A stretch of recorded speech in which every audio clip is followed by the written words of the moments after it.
Bahkan banyak sekali ulama-ulama yang mencoba mengulik buruk itu bentuknya seperti ini dan seperti itu dan sebagainya gitu. Itu benar-benar mengkhianati nilai-nilai spiritual dan sakral yang ada dalam kisah Isra Mi'raj. Tapi kalau misalkan banyak ulama di antara kita yang memang mau seperti itu, ayo kita tantang, beranikah mereka untuk membahas buruk itu, tapi benar-benar dalam kajian sosiohistoris. Apakah buruk itu sebenarnya adalah hewan yang merupakan adaptasi dari mitologi-mitologi sebelum Islam, yang kemudian diganti oleh Nabi Muhammad, kemudian digunakan untuk membuat ajaran atau aliran spiritualisme baru.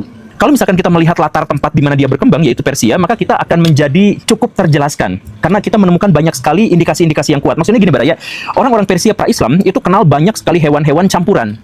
Misalkan ada yang kayak griffin gitu kan, itu kan dari Persia, yang bentuknya singa tetapi kepalanya elang dan punya sayap. Menemukan ada sebuah hadis yang nampaknya juga sangat cocok dalam hal ini, di mana Aisyah istri Nabi, itu kan memiliki mainan. Mainan itu berbentuk kuda-kudaan, dan kuda-kudaan itu ada sayapnya.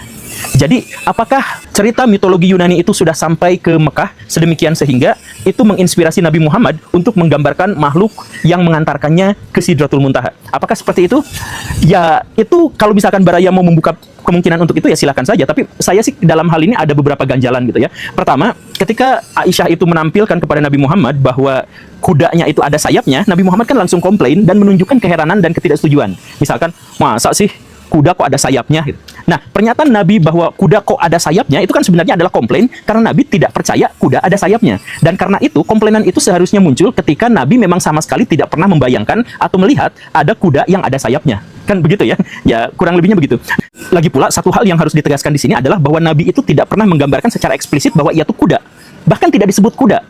Pembanding dari Nabi untuk buruk itu adalah bagal dan keledai, yang digambarkan oleh Nabi secara jelas bahwa buruk itu ukurannya lebih kecil daripada bagal dan lebih besar daripada keledai. Nah, bagal itu apa? Bagal itu sebenarnya adalah hasil hewan kawin campur antara kuda betina dengan keledai jantan. Jadilah bagal, begitu kan? Nah, jadi di situ kalau misalkan Nabi terinspirasi oleh Pegasus yang adalah kuda terbang, maka Nabi seharusnya menyebut saja itu langsung kuda gitu. Tetapi Nabi sama sekali tidak menyebut kuda. Nabi justru malah menyebut keledai dan hewan campur dari keledai. Gitu. Tentang ini yang ada di mana-mana ini, bahkan di makam Wali Songo itu bentuknya juga ada yang seperti ini. Ini fix, ini adalah asli gubahan dari orang-orang Persia atau orang-orang yang sangat terpengaruh oleh tradisi Persia. Dan orang-orang Persia mendapatkannya dari cerita-cerita yang merupakan campuran dari berbagai mitologi di seluruh dunia yang bisa mereka akses. Tetapi gambaran buruk yang sangat sederhana dan praktis dalam ajaran agama Islam sebagai hewan yang terbuat dari cahaya mengkilap apa segala rupa, itu nampaknya memang otentik dari kisah itu sendiri, dari kisah Isra Mi'raj.